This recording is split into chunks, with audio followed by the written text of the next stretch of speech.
voici pour sa première. Frank, comment ça va? Ça va. Mon Dieu, quel jingle. T'as le goût de rire comme Madame Plante, dis-le, fais-le. Toi aussi, t'as le droit. Je me retiens, sinon j'irais danser dans un char allégorique. Oui. Je sais pas si vous avez vu ça. Elle l'a fait, ben oui. Spécial, là. C'est en avant du consul de l'Iran. Hein? Ah non, excuse, Dan m'a donné le mauvais carton. Aïe, c'est incroyable. Si vous voulez faire changer les choses, allez manifester devant des pays de cul qui bannissent l'homosexualité. Ici, c'est assez ouvert. Mais elle a dit, il y a encore beaucoup de travail à faire. Il y a du travail à faire en Iran, oui. Je sais pas, là. Quelle hypocrisie incroyable. Mais que dire des poppies? Toi, t'aurais été un bon poppy?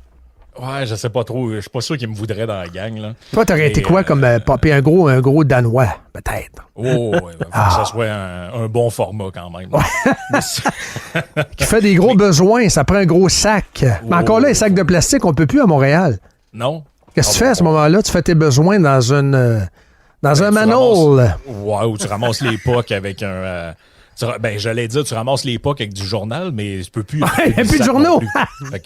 Ça va bien? Non plus, fait que ça va super bien. Ça va très bien. Mais ils sont incroyables, pareil, ces politicos-là, parce que ils sont en deuil, puis 5 minutes après, ils chantent dans un char allégorique, parce que dans l'entrevue de CNN, tu comprends qu'elle est presque en train de pleurer, puis c'est donc pas drôle. Après ça, elle nous a dit... Le vendredi soir, elle a réagi à l'annonce de la fermeture du journal Métro. Ben oui. C'est une perte incroyable.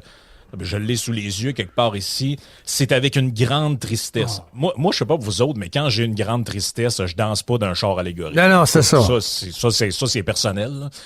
Elle dit c'est une perte importante pour l'écosystème médiatique, le quotidien des Montréalais. Là, il y a une transformation radicale. Là, en tout cas, blablabla. Quand vous allez lire la lettre qui a été publiée par le directeur du journal sur le site, il nous dit ceci. Les médias ont connu des moments difficiles au cours des dernières années, mais Métro a reçu un coup dévastateur lorsque la mairesse de Montréal a annoncé la fin de notre mode de distribution, le Publisac. Voilà, c'est de ta faute.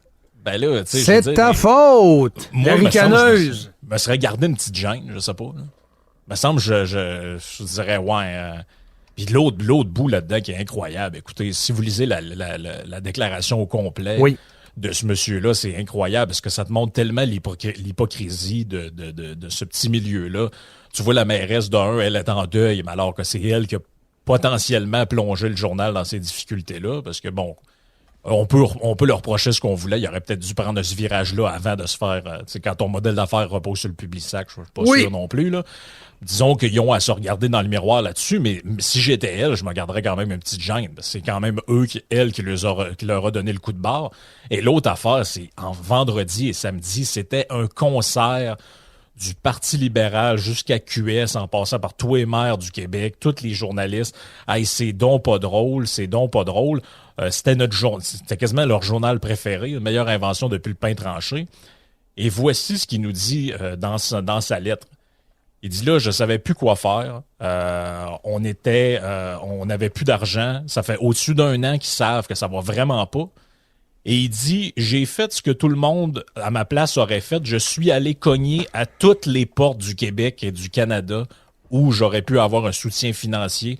Et malheureusement, personne ne nous a aidés. Ben là, vous l'aimez ou vous l'aimez pas, le journal? Là? Parce que là, moi, je suis sur le site du journal, puis en avant de moi, là, il y a une section, ça s'appelle « Annoncer avec nous ». Puis tu peux envoyer un truc, là, puis tu peux leur place de la pub, tu leur donnes de l'argent. Ben, si tous ceux qui aimaient donc ce journal-là, puis étaient c'était donc bon, c'est donc fin, ben, à un moment donné, je veux dire, si t'as un band de musique, là, mettons, je sais pas, Motley Crue annonce une nouvelle tournée, là, ben, s'ils ont tant de fans que ça, ils annuleront pas la tournée pour dire qu'ils n'ont pas vendu un ticket. Là. Voilà. Ben là, c'est ça l'affaire. Là. C'est que tout le monde en est fan, tout le monde est beau, tout le monde est fin, tout le monde est gentil, mais le journal ferme. Là, et puis là, il y en a une gang qui ont essayé de soigner l'affaire de Facebook là-dedans. Tu sais, faut tout le temps qu'ils mélangent tout. Là. Tout. Et là, il y en a une, elle est à Nouveau. Elle dit « Ce n'était qu'une question de temps avant que le blocage de Meta ait ce genre de conséquences. » Attendez, Non, mais là, attendez une seconde. Là. Il dit lui-même dans sa lettre, ça fait 1 an que le journal est au bord de la faillite. Oui. Il cogne partout pour avoir des subventions et de l'aide. Ça aussi, d'ailleurs, il faudrait se poser la question à un moment donné, ce modèle-là, quand ton modèle, c'est le Publisac puis les subventions, je suis pas sûr que c'est un modèle d'avenir. Là, mais en tout cas, rappel sympathique. Le 3 octobre 2019, le gouvernement de la CAQ annonce une subvention jusqu'à concurrence de, écoute bien ça, là, 26 250 $. Tu sais, durant la pandémie, on a dit les salaires sont en partie subventionnés par l'État. Il y a des journalistes qui ont dit « Voyons donc, gang de complotistes! Mettez votre casse d'aluminium, vous autres! » Non, mais c'est un texte de Martin Croteau dans la presse. Et la CAQ a annoncé qu'elle va subventionner environ 1200 journalistes. Les salaires de... Mais c'est pas moi qui le dis, là. Je lis l'article, là. Non, 1200 journalistes. Excuse-moi, 1200 journalistes, là, ça se peut que tu aies du métro là-dedans, là. 1200, là, c'est gros, là. Tu as TVA, tu as Radio-Can, mais là, pour te rendre à 1200, compte jusqu'à 1200, c'est long, là.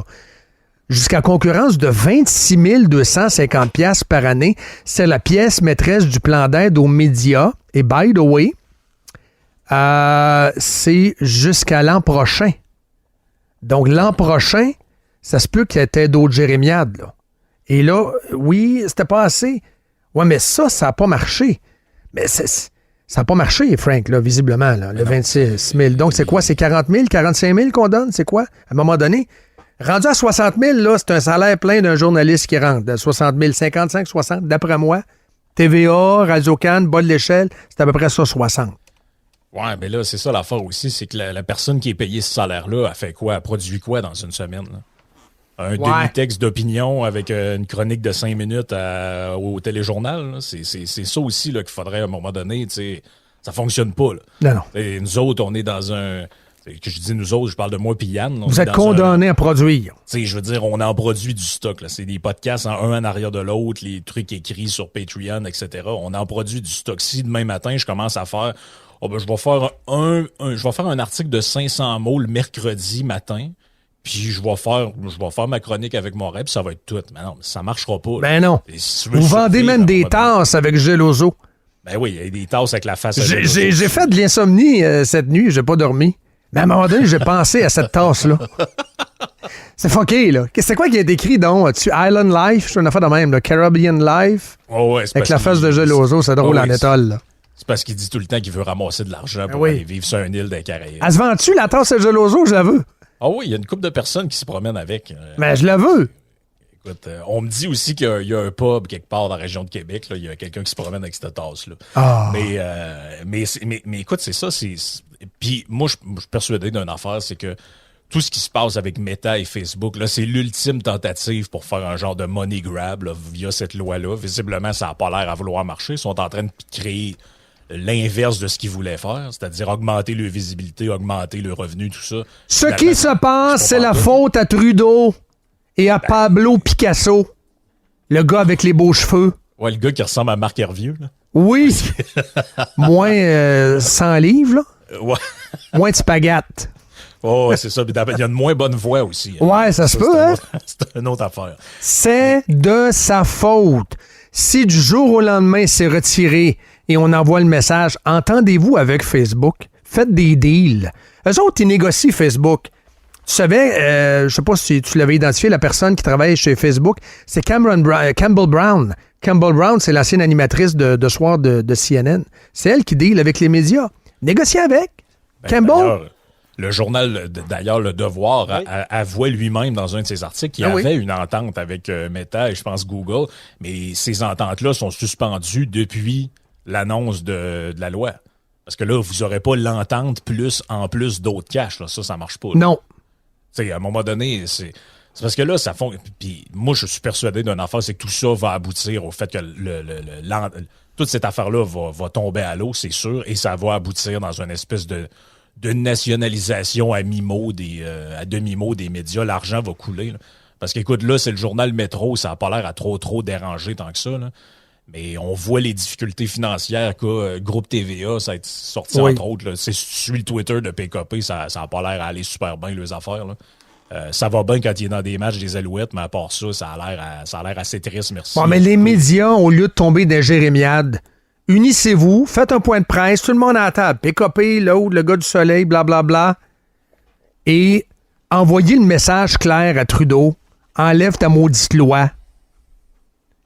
C'est ça. Faites front commun contre Trudeau. Trudeau, t'es dans le champ. Mais les politiciens là-dedans, ils sont pognés dans le coin parce qu'ils tiennent un double discours en permanence. T'as vu, même le Parti libéral, ils se sont fait poser la question, Pablo Rodriguez s'est fait poser la question d'une conférence de presse. Ouais, le gouvernement, mais vous, là, les ministres, le parti, tout ça, il dit non, nous autres, ça nous concerne pas. Il y a une différence entre le parti et le gouvernement. D'ailleurs, Justin Trudeau, où il a annoncé sa séparation avec la madame qui chante, là, sur son compte Instagram. Ah oui, ben oui, donc, les politiciens qui prétendent défendre les médias d'un bar, en fait, ils en ont rien à cirer, puis même ça fait leur affaire de s'en passer parce que puis Valérie Plante, elle a réagi à la fermeture du Journal Métro ou en donnant une entrevue au Journal Métro ou au Soleil ou je sais pas trop. Non, elle a réagi sur son compte Twitter. Mais c'est là qu'ils sont pognés là-dessus parce que ils fonctionnent à 100% avec les réseaux sociaux. Puis d'un autre côté, ils disent « Ah, mais là, les petits médias, c'est important. » Ouais, mais c'est quand que vous leur donnez des entrevues, que vous les appelez? Oui! C'est quand que ça arrive, ça? Trudeau, s'il aimait tant que ça les médias, son scoop de sa séparation, il aurait pu le donner à des médias qui, eux, sortent la nouvelle en premier. Mais quand les médias ont sorti la nouvelle, tout le monde l'avait déjà vu sur Instagram. Trudeau, qui, durant le COVID show, a fait la danse, a fait le cha-cha avec Facebook. À chaque fois que tu mettais un message un peu coquin sur la COVID sur Facebook, t'avais un Christy de message abrutissant. « Hey, allez voir Santé Canada, hein? Savoir c'est quoi la COVID, vous informer de Pfizer. » Main dans la main avec Facebook, les libéraux, main dans la main avec Facebook durant COVID. Puis, là, cocu content, cul par sous-tête, à servir de bord en disant « Hey, qu'est-ce qu'il fait là, tu vas payer les médias. » Non, ça marche pas de même. Oui. Et est-ce qu'on peut soulever un dernier point de toute cette hypocrisie-là, qui est le suivant, c'est-à-dire que quand il est arrivé l'histoire du 6 janvier aux États-Unis, on a été plusieurs à dire, attention, là, vous donnez comme pouvoir à des plateformes de bloquer le compte du président des États-Unis et de plusieurs autres qui tournaient autour, etc. « mais c'est correct, c'est pour la démocratie, blablabla. » Là, aujourd'hui, c'est vous qui vous faites barrer votre compte, barrer l'accès de vos affaires. Et là, tout d'un coup, c'est pas drôle, là, ces gens-là qui se pensent au-dessus du gouvernement puis de la loi, ils se pensaient pas mal au-dessus du président des États-Unis. Rendu là, il n'y a plus rien. T'es rendu au sommet. Là. C'est du moment que tu censures le président des États-Unis, excuse-moi, tout le monde peut y passer là-dedans. Pas juste le 6, là. Durant la COVID, ça a été démontré. Oui, aussi. Durant la COVID, Big Tech, avec Big Pharma, main dans la main pour censurer tout message concernant l'innocuité naturelle, l'immunité naturelle. Tout message questionnant le vaccin, tout message disant « Oh, la COVID, il faut faire attention aux chiffres un peu, tout message qui contestait un tant soit peu le port du masque, qui questionnait un tant soit peu. Il y a des médecins qui questionnaient un tant soit peu. Puis je parle pas nécessairement ici de Marc Lacroix. Là. Il y en avait aux États-Unis, entre autres, le Dr. McCary, qui a été très, très actif, qui travaille pour Johns Hopkins à Baltimore. Big Tech, main dans la main avec Big Pharma et Big State, ça faisait leur affaire pour fonctionner main dans la main puis faire du cash à Moderna et à Pfizer. Aujourd'hui, cul par tête, servir de bord. Excuse, le jupon dépasse pas mal. Là. Une petite dernière pour la route. Je sais que t'es pressé un peu. Puis mes excuses en passant. On a de la jasette un matin, anti-péché. Mais je sais, il faut que tu ailles travailler. Le mot de la fin à Frank. Yes, écoute, le mot de la fin, ça te dérange-tu si je plug notre podcast pour la première de l'année? Let's go, vas-y donc, laisse-toi aller, puis fais-le en mode poppy si ça te chante. En mode poppy, écoute, là, ça paraît pas, mais je danse en ce moment. Dans mon char allégorique, là, ça paraît pas avec mon ton. Est-ce que Yann a une calotte de baseball? Ça, c'est sûr. Yann a toujours sa calotte. Fait que c'est ça. Yann et Frank, c'est le podcast. Vous pouvez nous retrouver sur pas mal toutes les plateformes, aussi sur Patreon. On jase d'un peu de ce qu'on jase du stock ici dans la chronique, mais avec notre couleur, puis c'est ça, la casquette à Yann, la tasse avec la face de Geloso, puis un univers bien le fun. Puis on vous y convie. Et ça vous prend la tasse de Geloso pour la rentrée scolaire, les amis.